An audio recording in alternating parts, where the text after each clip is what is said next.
അല്ല, അത് കേസ് കൊടുക്കുന്നത് ഞാൻ എന്തായാലും കൊടുക്കും. അതിൽ മാറ്റമൊന്നുമില്ല.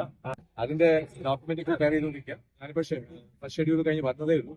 ആ ഡോക്യുമെന്റ് റെഡി ആയി കഴിഞ്ഞാൽ ഫയൽ ചെയ്യും. പോലീസിൽ ആദ്യം കംപ്ലൈന്റ് ഉണ്ടാവും, അതുകൂടാതെ കേസ് കൊടുക്കും.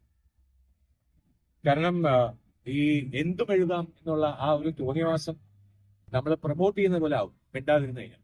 ആരെങ്കിലും റിയാക്ട് ചെയ്യാം, ഞങ്ങൾ എന്തായാലും റിയാക്ട് ചെയ്യും. എന്താണ് പറയാനുള്ളത്? ന്യൂസുകളെ കണ്ടപ്പോ എങ്ങനെയാണ് തോന്നിയത്? എന്താണ് തോന്നിയത്? സന്തോഷം. ഞങ്ങൾ നല്ല കോമഡി, നന്നായിട്ട് ചിരിച്ചു.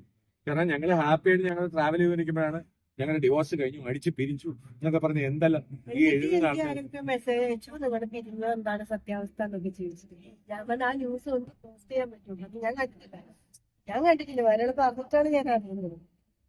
ഇടയ്ക്ക് ചോദിക്കുകയും ചെയ്തു ഞങ്ങളുടെ ജീവിതത്തിൽ ഇപ്പൊ ഏതോര എവിടെ പറഞ്ഞതെന്ന് എനിക്ക് ഓർമ്മില്ല.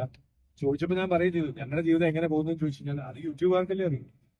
കാരണം ഞങ്ങൾ എന്താ ചെയ്യേണ്ടതെന്ന്, നാളെ എന്ത് ചെയ്യണമെന്ന് പറയണത് നിങ്ങളൊക്കെ. അത് എന്ത് ധൈര്യത്തിലാണ് ചെയ്യുന്നതെന്നുള്ളത് എനിക്കറിയില്ല, ആരാ ചെയ്തതെന്ന് എനിക്കറിയില്ല.